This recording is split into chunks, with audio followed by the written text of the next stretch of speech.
Kukuha sana ng police clearance ang lalaking ito sa Cainta Police Station sa Rizal para raw sa a-applyan niyang trabaho.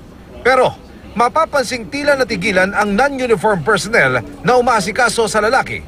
Lumabas na pala sa computer na may kaso at 9 na taon na palang wanted ang lalaki. Yung police clearance natin, bago natin i-release, bine-verify natin yung sa i-warrant.